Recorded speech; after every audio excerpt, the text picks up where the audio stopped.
Hey everybody. I'm just testing basically an idea of recording myself. These will be like my diaries. I once wanted to write a book called The Rants of the Manic Droog, so I'm probably gonna title this diary that The Rants of the Manic Droog. That idea came from when I was 18 years old and suffered my first manic episode. And it's 20 years later, which is kind of incredible. I've suffered from psychological ailments since I was 14 years old, but really it was a lot longer than that. Like, the burden but gift of having total recall is that you don't understand why other people forget things so easily. And the thing I tell people is I don't have photographic memory. I have total recall, which is, in my opinion, like people with photographic memory, they can't forget anything, which is ultimately a curse. Because once they're tortured or experience serious pain, that pain lingers as a memory that they can re-experience with post-traumatic stress disorder. So, me, I don't really anything that's this uncomfortable or painful. It just gets kind of erased. And because I was dealing with a lot of discomfort and pain growing up, I mean, I fell into hot oil. I still have third-degree burns when I was 2 years old. It's hard to explain to people when I tell them I've never felt pain, not real pain anyway. And I've never been beaten up. Actually, I got beaten up one time in jail, but that was just training. Like I been arrested twice, but no charges. One of them actually was related to a attack I correctly prevented by just predicting it. And they actually did something about that. It was October 2018 that the attack happened, but I predicted it since early August. I got thrown into solitary confinement in jail, then solitary. Not even knowing that jail a lot of times is way more dangerous than prison. But by that point, I was such a beast. Like I just was able to dominate everything just with raw aggression. Something I guess my cousin Kelly calls force. It's a fraternity term, something like that. I personally just use the term to mean bending reality to your will, which is definitely possible, which is also a partial description of the force in Star Wars. So basically, Star Wars is really a big thing for me. Like this is just free thoughts. So I'm just gonna, you know, my thoughts will be connected enough, but expect me to go to different flights of fancy. Yes, that's just water. So I don't drink alcohol. I don't do street drugs. And if I want to do any drugs, I get them prescribed to me, by proper psychologists that, trust my theory of neurotransmitter amplification. So, what is neurotransmitter amplification? It's basically imagine if somebody just amplified all 65 human neurotransmitters in the mind and amplified them through agonism, reuptake, inhibition, and release. In my opinion, if you did that while also, you know, um, absolutely never using antagonists, which are neurotransmitter antagonists, basically antipsychotics, mood stabilizers, like Depakote, Abilify, Risperdal, Zyprexa, um, even like, and also just dangerous meds like Trazodone and anything that claims to be mood stabilizer or antipsychotic. Basically, you turn on all 65 of your neurotransmitters through those procedures, which would probably require at least one or two medications, you know, um, for each neurotransmitter as in the sense of a medication for the agonism of the neurotransmitter, a medication for the release of the neurotransmitter, and a medication for the reuptake inhibition of the neurotransmitter. Sorry, I have some hiccups. It'll go away. Just been thirsty. So yes, My manic episode started when I was 18 years old, and I smoked weed with somebody, and but things I'd already been having all these strange thoughts ever since I watched a documentary called Stephen King's Universe or something like that. But basically, that documentary was about the advent of how quantum mechanics revolutionized classical mechanics. I didn't really know much about that stuff back then. I believe I'd already read a book by Einstein on special relativity, and I thought that was already way ahead. I just didn't, really much like anybody. They hear the term quantum. It takes them decades to actually even understand, find out about the rudimentary aspects of quantum mechanics, which I understand very well now. And in my opinion, there's people in this world, pretty much 90%, 99% people in this world, they're basically purely classical in their approach to life. And it's the few of us, the 1%, that really function on a quantum mechanical, sub-quantum mechanical um, consciousness in our life and approach to everything, bending reality to our will to the point that in our states of sleep, lucid dreaming is activated constantly, which is the realm where you can practice anything, have powers. In my dreams, I am a superhuman. I shoot lasers out of my eyes at will. I fly. I don't even really. I used to always have the dreams with with flying. Eventually, I started having dreams with teleportation, which is which is basically so much more powerful than flying. That flying is basically something that looks and feels awesome, but any teleporter will tell you why don't you just teleport? It's instantaneous. There's nothing fancy about it. It's just boom. And I tell people when AI guides our teleportation systems in real life, where people you're gonna have some people that AI guides them and their instincts and will and their force powers, so to speak, guide them, and they could the possibilities in combat with those people would be akin to advanced Jedi and Sith lords and Greys like in Star Wars. So basically, a lot of my principles are not formed in Star Wars. They're really based in science and also based on what I've experienced, um, especially when it comes to approaching life at a quantum mechanical base basis, quantum dynamical, quantum mechanical basis. When they talk about quantum consciousness, which is basically us interacting, interfacing, which is another important term, interfacing. I'll go more into that later. But when we interface and we learn how to master it, you can affect the quantum field at a at a at a neuronal level. So basically, imagine that you're not focusing on anything external. You're manipulating the quantum fields in terms of the forces of nature, electromagnetism, quantum gravity, and the weak and strong nuclear force.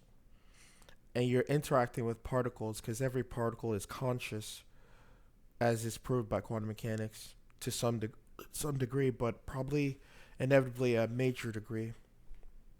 I basically feel that the universe is full of life if every particle and quantum unit of space time is conscious. That means everything is alive. I also believe in this concept that in order to live a true life, every particle has to, and also every sentient being, gods, titans, whatever, aliens, humans, animals, they're all going to pass the test of humanity. And the thing about the test of humanity is no matter when you're born, you have to understand in the age of the Egyptians, they probably had ways, and still have ways to transcend death. As in people that are still alive from years ago. Decades, millennia ago. And so, imagine that some people just haven't died. And I know this for a fact, but like I said, can you really call it a fact? It's purely based on my observation and my reality. But I always tell people like once you witness things that make perfect sense to you and are every bit as real as your skin, and they're just things that other people don't believe in, you shouldn't worry about that because the whole point is to have a self-consistent reality. So if your reality is um more phenomenal, than other people's, more strange, you have to understand this universe still functions at the quantum mechanical level. Classical theory, classical mechanics comes from quantum mechanics, but quantum mechanics is way more set theoretical, and it's the foundational aspect of reality that everything grows from. Which is why I've already told people that like, if you really just embrace the concept that there are things smaller than quantum mechanical objects like quarks and space time qubits, then you understand that there will always be the science of the smaller, even smaller than quantum mechanics. Even though quantum mechanics is theoretically built upon the smallest length that anything can be, which is the quark length. You know, I believe it's called the lambda like length. The lambda. Don't even worry about it, just the quantum length, which is so small that it is the smallest distance that light can travel. In terms of how light travels. And also it leads to aspects of binary theory and like in the sense of quantization, where things don't really. It's like a digital universe. Like the universe functions as a complex machine, and the more you have your neurons, your neural network, and your cells function at smaller and smaller wavelengths, perfectly connected with each other, you get access to cosmic energy, like energies that most humans can operate on. Now, a lot of this is just basically through like what I call better living through chemistry, which is one of my Queens of Stone Age songs, but it's also a concept that actually exists. Stanislaw Albert Huxley's um, books on basically explaining like that if you use drugs in the right way, that it can lead to transcendence and just pure happiness, which is something I thoroughly agree with because most people don't know anything about this theory of neurotransmitters. Yeah, and also not to mention it's not just neurotransmitters, medications, steroids, hormonal therapies, neural feedback therapy, transcranial magnetic stimulation, electroencephalographic user interfaces like the Emotive EEG, a technology of which I will be definitely heavily investing in terms of my stock portfolio once I get my money together. But basically,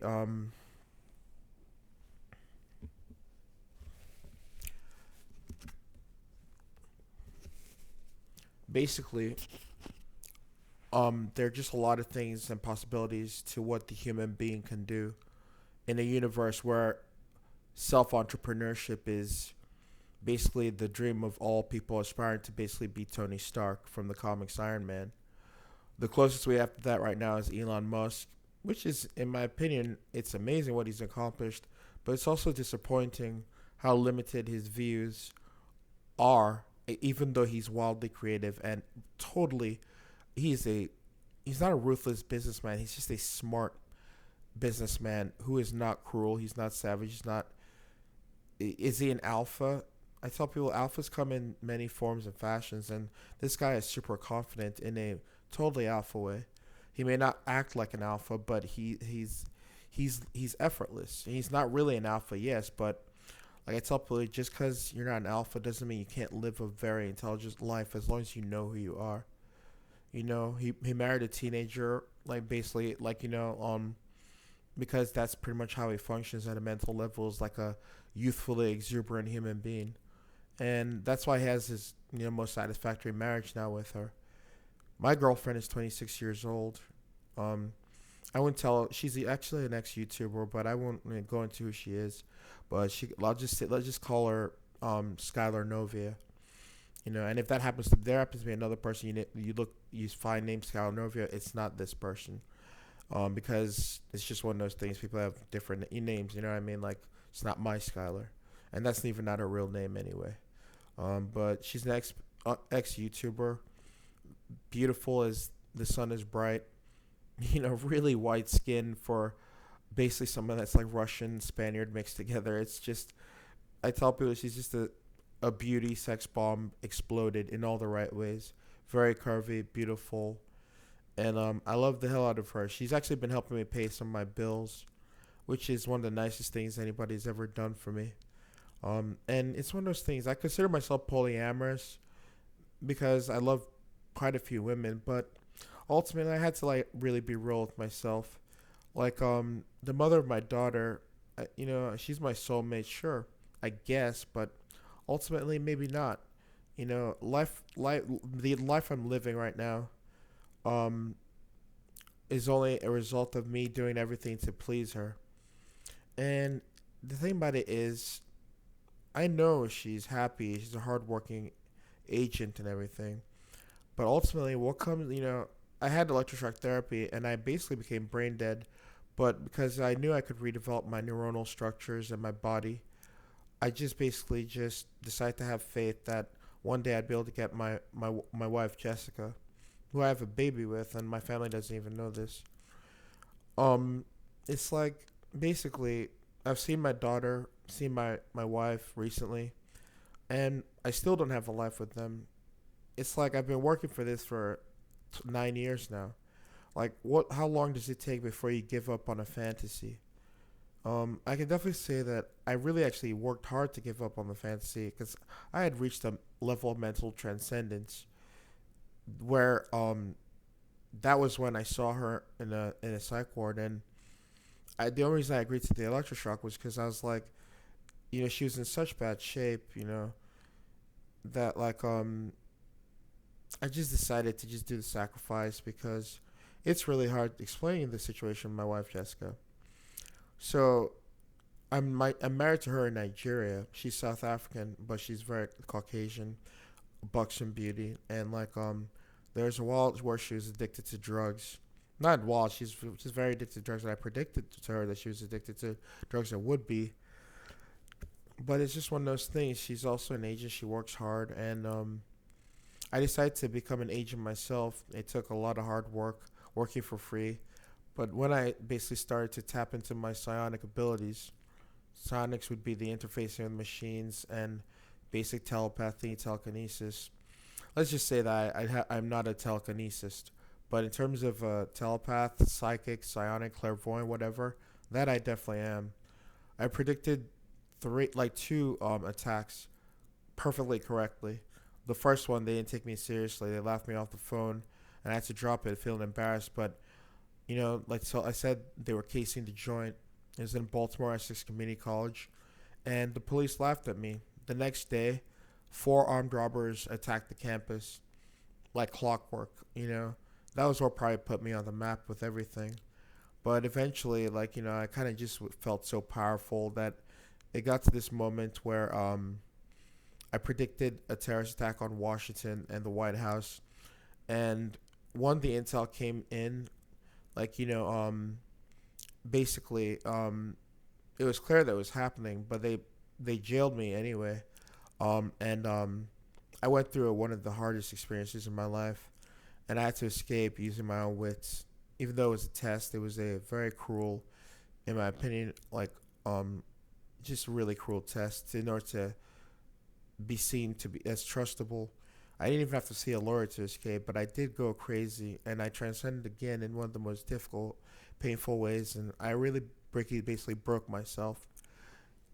So I got released, and then the terrorist attack happened on October 2018, and everybody in my group home, which are all basically agents in training, agents looking for clearances, this, that, they all looked at my face like in amazement. They looked at me in a new light, but they looked at me as if I was dangerous. So there's another aspect of me, an organization that is the most powerful, represented by the triangle that I'm a part of, the website, which is how you actually join.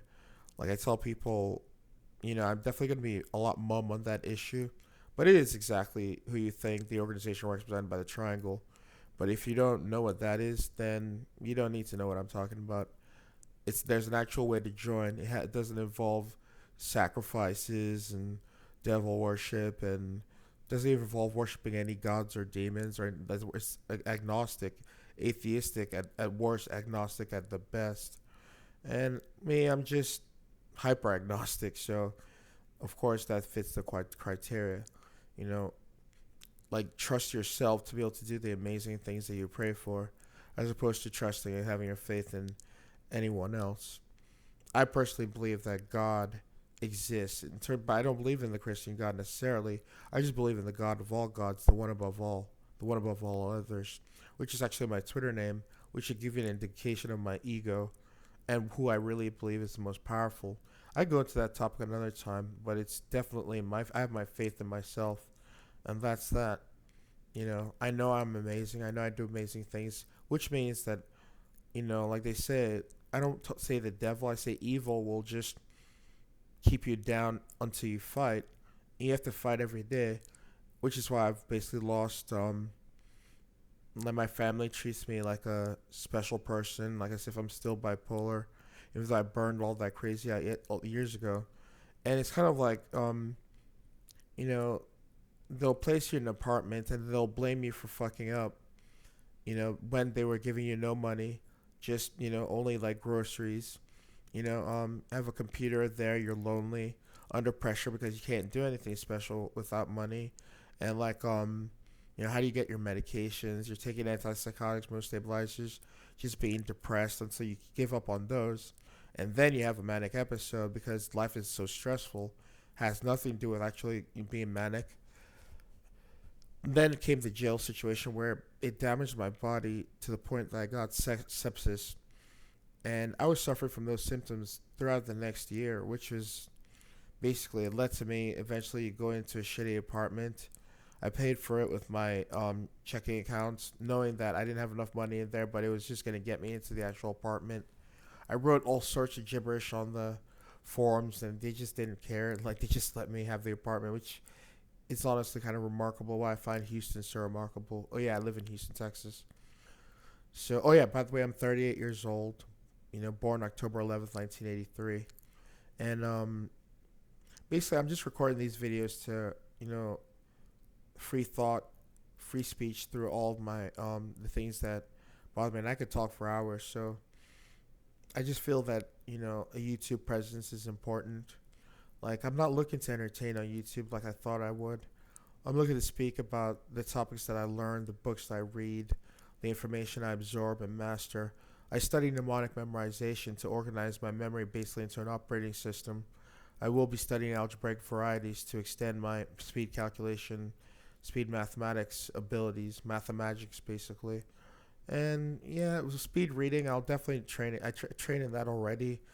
I can effectively speed read, but at some point I think speed reading is just kind of fake, except for people that can really just have their, like Rain Man, for example. Yes, his speed reading is real, but me, when I read a book, if I speed read it, I'm just losing more comprehension of it.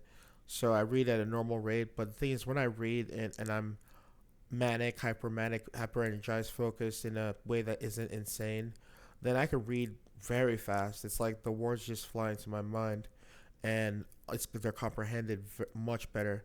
So basically, there's just ways you can amplify your brain through mind hacking and body hacking, brain hacking, biohacking.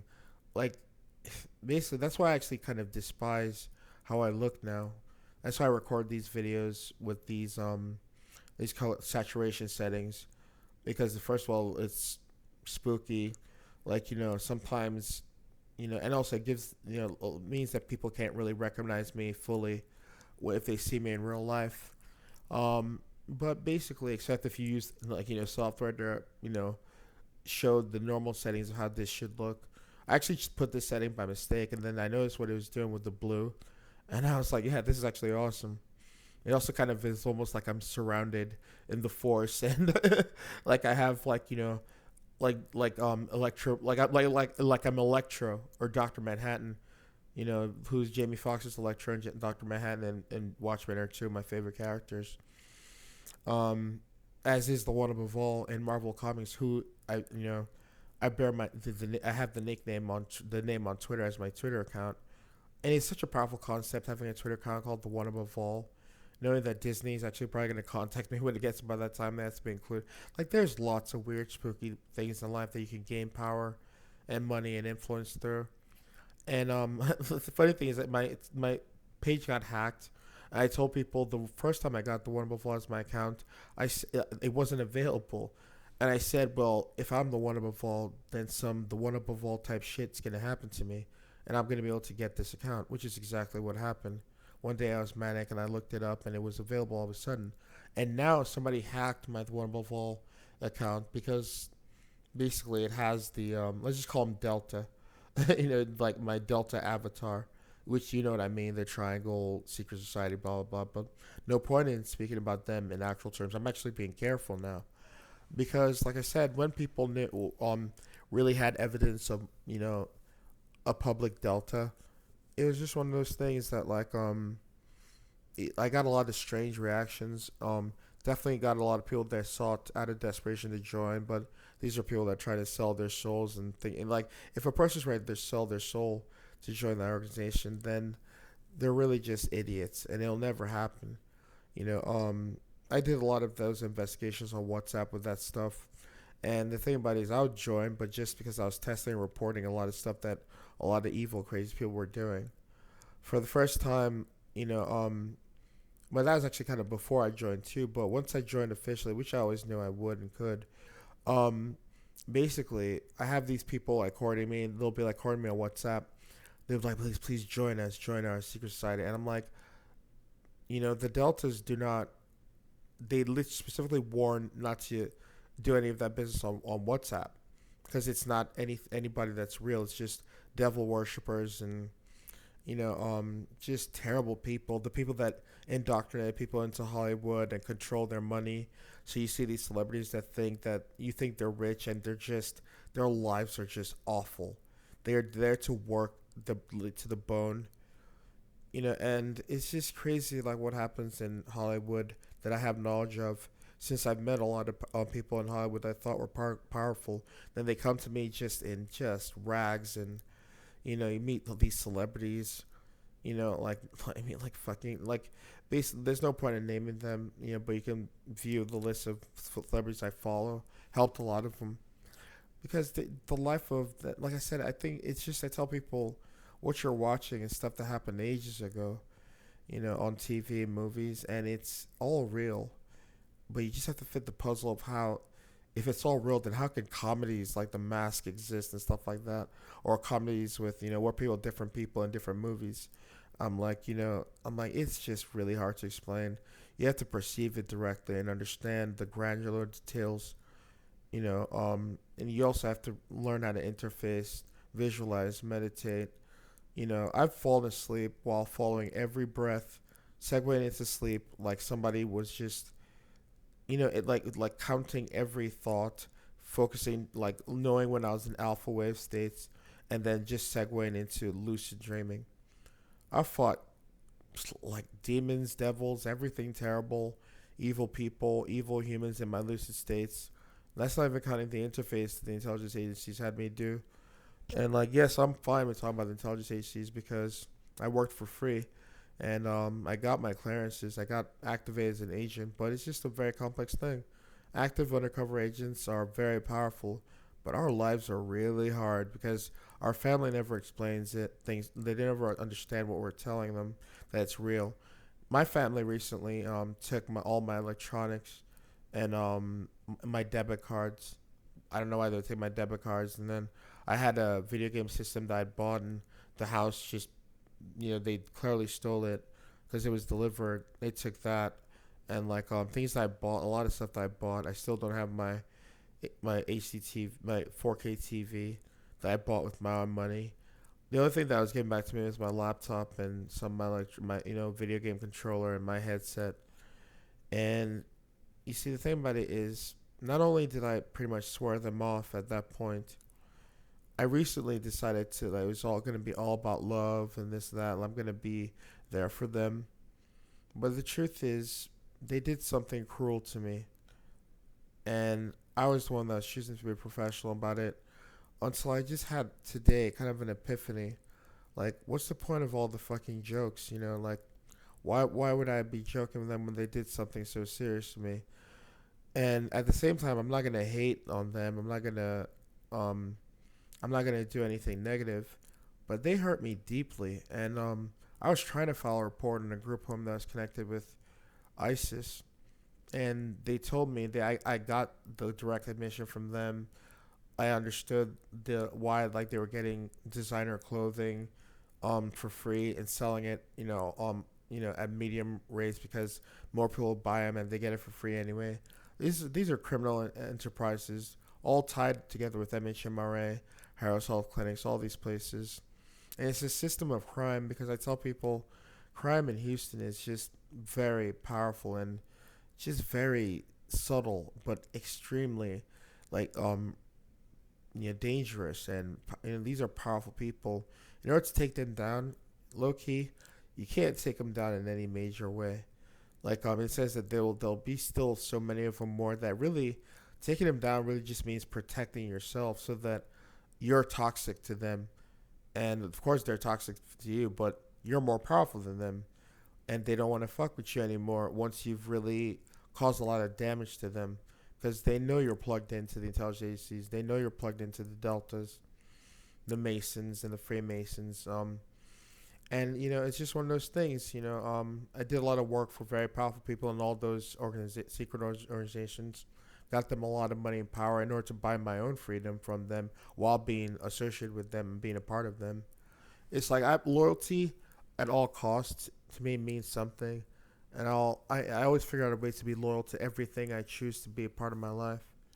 Um, you see, like it's hard to explain when you're in love with a lot of women, but my Skylar is the most loyal person I've ever met, and it's really a long story with her.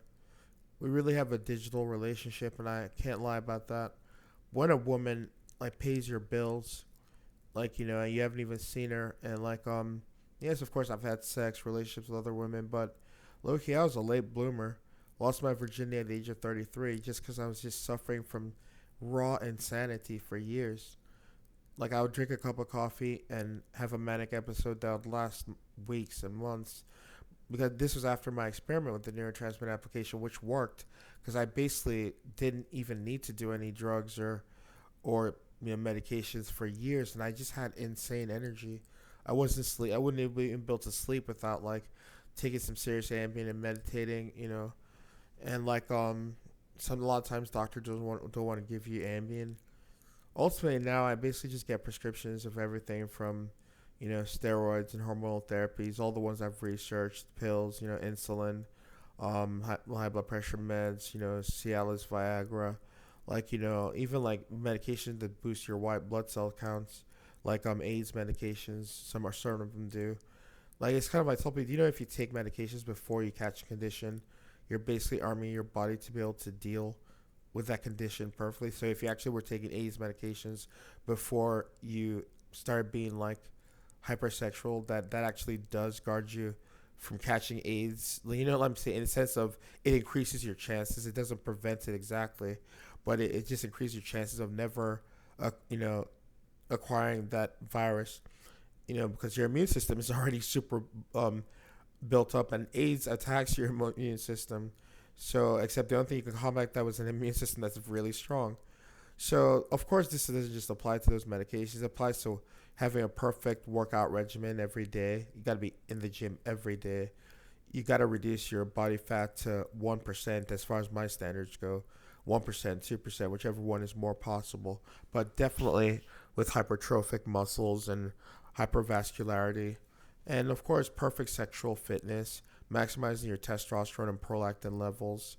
And of course, maximizing your semen levels and your, human growth hormones and insulin growth factor 1 and 2, your testosterone, steroids, which they have the artificial ones, which are just 10 times stronger sometimes. It's like being an alpha male, it requires so many true things that people think that that's cheating. But it's really just understanding that life is very dangerous. You have to be very powerful. And you have to, because if you understand the things that are out there, the things I've seen and fought, most people would really have nightmares for the rest of their life because they would understand why the universe is so aggressive. But once the universe gives gifts like the kind I have, the clearances, the memberships to powerful organizations, and I deliver with maximum discipline, then I don't worry about myself in any of these scenarios. I'm way powerful enough, and I'm only becoming more and more powerful every day. But all of this is at the cost of what my family did because they really not only showed a lack of faith, but they showed what bullies they were. And the thing about it is, like, I was gonna fucking destroy them. But you see, the thing is, why destroy people when, in all honesty, they're gonna keep on mistaking things, and they're gonna destroy themselves. So really, the ethical thing for you to do is just help them in every way you can. But really, like, no more laughter, no more jokes, just professional communication, and leaving it only at that. That's everybody in my family and like the people they work with, and it's really just gonna be all professional from now on because my focus is on one woman. And when I say one woman, I just mean, yes, my girlfriend. I'll meet her eventually, but even if I don't, then it's gonna be another woman. I know many possible candidates, and of the hottest variety. Like, these are perfect tens I'm talking about. Some are 11s out of tens. I know adult stars. Strippers. I know escorts, hookers, prostitutes, whatever. Streetwalkers. It's like, and those are the kind of women I actually fuck with the most because they're sexually liberated like I am, and I have to actually build my body and mind up to be able to even obviously just deal with them and fuck the shit out of them the way they need to want to. And I'm already a fun loving person, so with them, I can they'll never have a bored moment. But honestly, the consequences of me sacrificing my comedic side, funny side, which I thought was my natural side, once I read articles on the fact that those are really just beta characteristics because domination and taking care of your women, so that they serve you loyally. That's really the more aggressive and opportunistic and correct way to go. But not all men are capable of it. It takes tremendous discipline and just hard work because a lot of men are going to be basically emasculated by you, except if they're the highest caliber. Those men will be loyal to you. Those are your friends. And then, it's kind of the same that goes with women. All women will pretty much bow down to you. And because, like I said, once you're looking perfect, feeling perfect, and you're happy and you're content with the way you're approaching life, it's hard to explain to people that you're very serious because you're very happy and you take life seriously and your happiness seriously. Because if you want to be that guy that pleases everybody, well then you're a Will Smith and you will be cucked by women, disrespected by men as lame and artificial, as whitewashed in all the wrong ways, and just a pretentious human being that's not to be taken seriously when like what Will Smith cried on TV after his award after he'd just been violent to Chris Rock. That's how beta males are. They think they're self entitled to think they can just cause violence to people. I've basically been an alpha male all my life, but not understanding. It's kind of like I was a sigma male, but all segments can evolve into alphas, and a lot of times that's really kind of how it starts, because you gain power as a sigma male, and you're either able to step up to the plate and become an alpha male, a great leader, a gregarious, loved by everybody, working hard and just diligently, and having few controversial things that can really destroy you because you don't care what people think, but you don't put your business on the public, which is just never. So it's like, is this me putting my business on the public? Not really. I go by the nickname Apex, and it's not my real name. It's not even going to be part of my name when I do my name change. I just call myself Apex because the abilities of the character that I've read of Apex and Apex Predators, I have all of them combined, and it's also this kind of thing where I have a shared consciousness with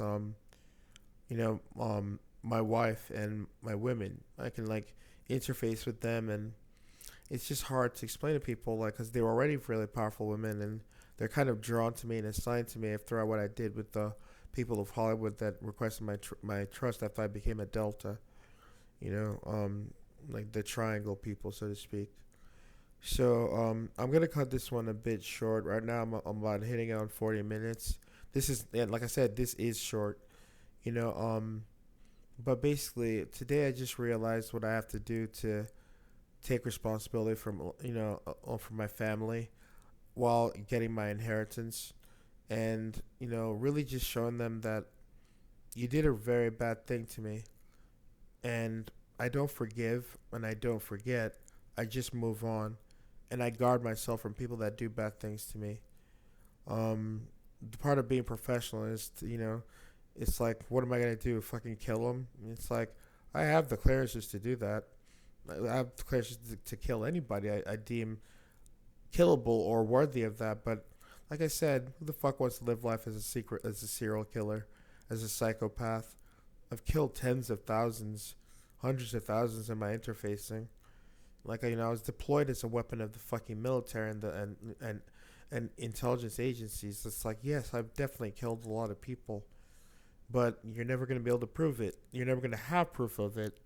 They can prove it. They have all the records of what I do. I'm a weapon of mass destruction. But like I was talking to some guy in my house today. He was talking about like he was just gonna get a gun and start killing people. He's schizophrenic, and I was once diagnosed with schizoaffective disorder, which is a combination of bipolar and schizophrenia. So I know what it's like to be just basically an insane person. Like, yes, you have your beliefs that you believe in, they're true, but you're still insane. And it's hard to tell people that those two things can happen independently of each other and dependently on each other. Because now I basically have the same thoughts and memories, all the crazy stuff I remember I was able to do. And I'm devoid of insanity. It's kind of like you can't get a word in with somebody, when they're manic, and you can always tell by the tone of how people speak when they're manic. I know I could connect all my ideas together, especially which will actually improve once I get back on my Mirapex and Stratera, which of course my family and all those terrible group homes deprived me of once they realized what I could do on it. It's really unfair what my family and their associates did, and I send these YouTube. I'm recording this to post on YouTube, and basically it's also going to be posted to my family. And it's the only way I'm going to communicate.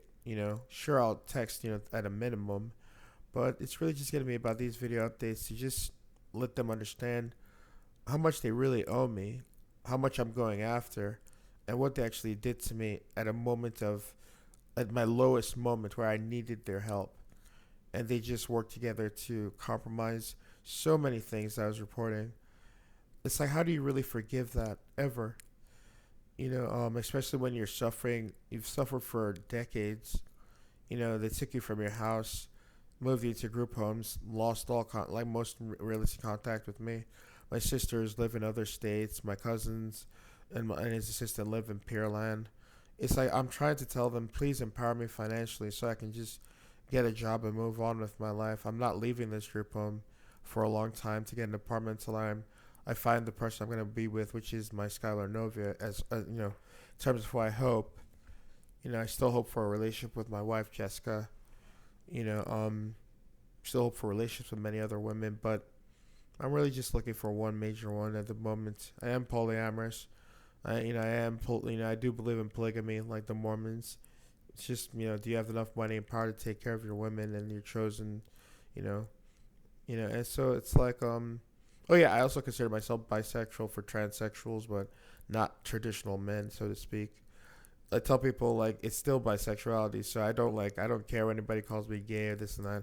I'm like, you enjoy who you're fucking, and like that shit should not matter to other people. The people they'll find out their son is bisexual or gay or daughter is bisexual or gay, and then they basically kick them out of the family. It's like, fuck you. You're all gonna burn in hell for doing shit like that. Every goddamn one of you.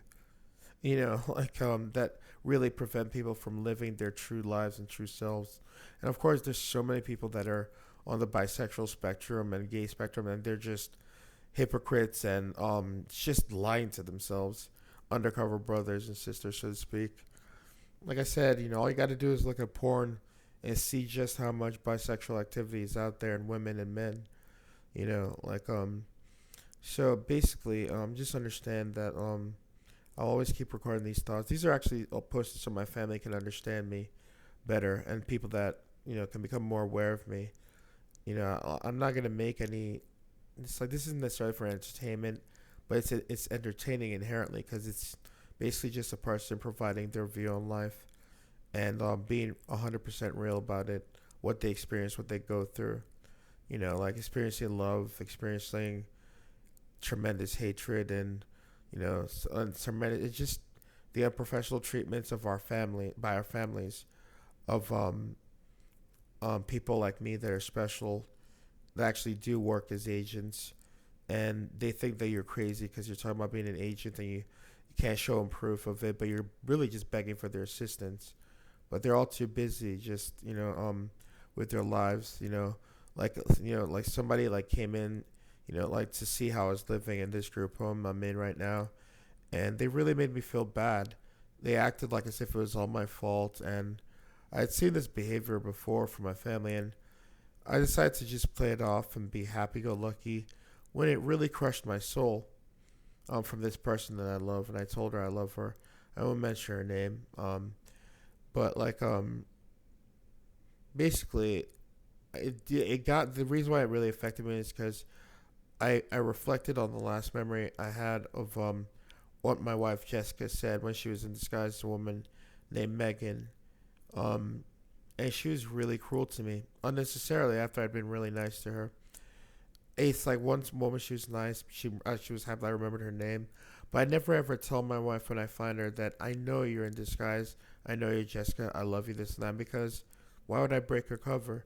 So, but I did have to break her cover the time like basically I left a message with the nurses there and the patient advocate to tell her my wife Megan Jessica that I love her, and I'm glad that she has my child and is taking care of her and this and that, and all I want is life together with her.